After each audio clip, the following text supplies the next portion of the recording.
ಶ್ರೀ ಗುರುಭ್ಯೋ ನಮಃ ಪರಮಗುರುಭ್ಯೋ ನಮಃ. ಹರಿ ಓಂ. ಗುರುಬ್ರಹ್ಮ ಗುರುಷ್ಠಂ ಗುರುದೇವೋ ಮಹೇಶ್ವರಃ ಗುರು ಸಾಕ್ಷಾತ್ ಪರಬ್ರಹ್ಮ ತಸ್ಮೈ ಶ್ರೀ ಗುರುವೇ ನಮಃ. ಗುರುವೇ ಸರ್ವಲೋಕಾನಾಂ ವಿಷಜಪುರೋಗಿಣಂ ನಿದೇಶವಿದ್ಯಾನಾಂ ದಕ್ಷಿಣಾಮೂರ್ತೆ ನಮಃ. ಶ್ರೀ ಗುರುಭ್ಯೋ ನಮಃ. ಇವತ್ತಿನ ದಿವಸದಲ್ಲಿ ಡಿಸೆಂಬರ್ 2ನೇ ತಾರೀಕಿನಿಂದ ಹನುಮ ವ್ರತ ಅಂತ ಹೇಳುವಂಥದ್ದು. ಹನುಮ ಜಯಂತಿ ಅಲ್ಲ, ಹನುಮ ವ್ರತಾಂಗ ಅಂತ ಹೇಳ್ತೀವಿ. ಇದನ್ನು ಪ್ರಥಮವಾಗಿ ನಮ್ಮ ದಕ್ಷಿಣ ಭಾರತದಲ್ಲಿರುವಂಥದ್ದು ಹನುಮ ಜಯಂತಿ ಅಂತ ಒಂದು ಉತ್ಸವಗಳನ್ನು ಮಾಡ್ಕೊಂಡು ಬರೋ ಪದ್ಧತಿಯನ್ನು ಸುಮಾರು ದಿನಗಳಿಂದ ಬಾಲಗಂಗಾಧರ್ ತಿಲಕ ಕಾಲದಿಂದಲೂ ರೂಢಿ ಮಾಡ್ಕೊಂಡು ಬಂದಿರುವಂಥದ್ದು.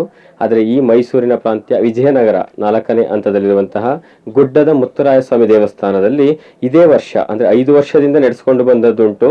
ಆದರೆ ಈ ವರ್ಷ ಪ್ರಥಮವಾಗಿ ಶೋಭಾಯಾತ್ರೆ ಅಂತ ಹೇಳಿದ್ರೆ ವಿಜಯನಗರ 4ನೇ ಹಂತದಲ್ಲಿರುವಂತಹ ಅನ್ನಪೂರ್ಣೇಶ್ವರಿ ದೇವಸ್ಥಾನದಿಂದ ಒಂದು ಉತ್ಸವ ಮೂರ್ತಿ ಹನುಮಾನ್ ಮುತ್ತುರಾಯನ ಉತ್ಸವ ಮೂರ್ತಿಯಿಂದ ಶೋಭಾಯಾತ್ರೆಯನ್ನು ಸಹ ಒಂದು ಪ್ರಥಮವಾಗಿ ಒಂದು ವಿಜೃಂಭಣೆಯಿಂದ ಮೆರವಣಿಗೆ ಸಮೇತ ಒಂದು 1ನೇ ತಾರೀಕು ಡಿಸೆಂಬರ್ 1ನೇ ತಾರೀಕು ಸಂಧ್ಯಾಕಾಲದ ಸಂಧ್ಯಾ ಗೋಧೂಳಿ ಸಮಯದಲ್ಲಿ ಒಂದು ಆಹ್ವಾನವನ್ನು ಮಾಡಿಕೊಂಡು 2ನೇ ತಾರೀಕು ಬೆಳಿಗ್ಗೆ ಪ್ರಾತಃ ಕಾಲದಲ್ಲಿ 108 ಕಲಶಗಳೆಲ್ಲ ಆಹ್ವಾನ ಆಗಿರುವಂತಹ ಕುಂಭ ಕಲಶಗಳಲ್ಲಿ ಮಹಾ ರುದ್ರಾಭಿಷೇಕ, ಮುತ್ತರಾಯ ಸ್ವಾಮಿಗೆ ಒಂದು 108 ಕಲಶಗಳಲ್ಲಿ ಮತ್ತು ಮಧ್ಯಾಹ್ನಗಳ ಅಭಿಷೇಕಗಳನ್ನು ಮುಗಿಸಿಕೊಂಡು ಒಂದು ಪವಮಾನ ಜೊತೆಗೆ ರಾಮತಾರಕ ಯಾಗವನ್ನು ಸುಧಾ ಮಾಡುವಂಥದ್ದು.